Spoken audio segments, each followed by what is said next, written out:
Hello students, next है numericals on transistor. Question number first है, a transistor has current gain of 50 if collector resistance 5 kilo ओम।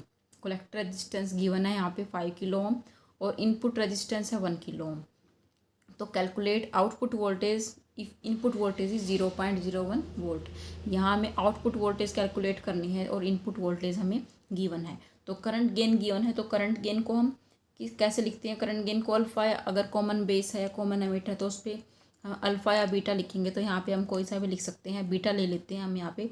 तो यहाँ पे beta कितना given है? Current gain 50। क्लियर। उसके बाद कलेक्टर रेजिस्टेंस यानी कि आउटपुट रेजिस्टेंस है। क्लियर। तो आउटपुट रेजिस्टेंस हो जाएगा आर नोट हमारा 5 किलो ओम।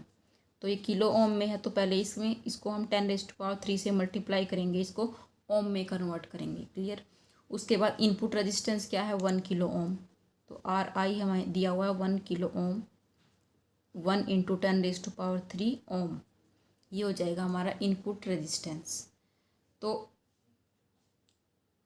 क्या कैलकुलेट करना है इसमें? Output voltage. तो इनपुट वोल्टेज गिवन है तो यहाँ हम वोल्टेज गेन का फॉर्मूला यूज़ कर सकते हैं। तो वोल्टेज गेन होता है हमारा AV, output voltage upon input voltage. Clear. अब यहाँ पे देखो V और VI तो गिवन है नहीं। क्लियर। जो आउटपुट वोल्टेज है वो गिवन है। तो रेजिस्टेंस है यहाँ पे और बीटा है, तो इसको हम क्या लिख सकते हैं? अगर इसको हम लिख के current gain into resistance gain, तो हमें आउटपुट वोल्टेज फाइंड आउट करनी है VO। तो ये हो जाएगी बीटा इंटू रेजिस्टेंस गेन और VI को इधर ले आते हैं VI। क्लियर। अब इन सब की वैल्यू गिवन है, पुट कर देंगे। बीटा है 50, RO कितना है? 5 × 10⁻³ और VI कितनी है? VI इनपुट वोल्टेज कितनी गिवन है यहाँ पे? 0.01 वोल्ट। क्लियर। और RI इनपुट रेजिस्टेंस कितना है? 1 × 10⁻³ क्लियर। तो इसको सोल्व अगर करेंगे तो देखो 10⁻³ से 10⁻³ क्या हो जाएगा? कैंसिल हो जाएगा। क्लियर। तो इनको मल्टीप्लाई करो, ये हो जाएगा 250 × 0.01। तो इसको जब सोल्व करेंगे तो हमारा आएगा 2.5 वोल्ट। तो ये हो जाएगा हमारा, ये आ गई हमारी output voltage. Clear. Next numerical number 2, the current gain of A transistor in common base arrangement. यहाँ पे मेंशन किया हुआ है कि कॉमन बेस अरेंजमेंट है और उसके अंदर करंट गेन गिवन है 0.95।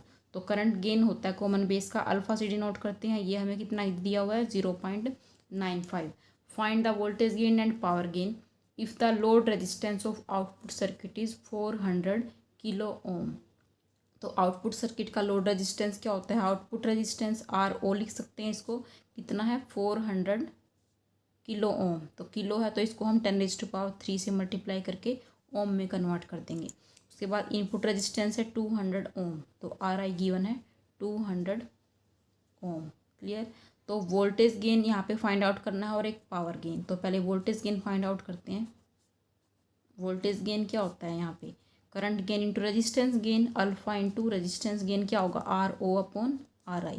तो अल्फा गिवन है 0.95 पुट कर दो, RO हो जाएगा 400 10⁻³ और RI कितना है? 200। तो इसको जब सोल्व करेंगे तो सोल्व करके हमारा आया है 1900। अब वोल्टेज गेन है तो इसकी कोई यूनिट नहीं होगी। क्लियर। उसके बाद फाइंड आउट करना है पावर गेन। पावर गेन क्या होता है? Voltage gain into current gain. Voltage gain कितना आया हमारा? 1900 और करंट गेन कितना है? 0.95। तो इनको मल्टीप्लाई करो, मल्टीप्लाई करके हमारा आंसर आएगा यहाँ पे 1805। क्लियर। और इसकी भी कोई यूनिट नहीं होगी। क्लियर। तो ये आ गया हमारा पावर गेन।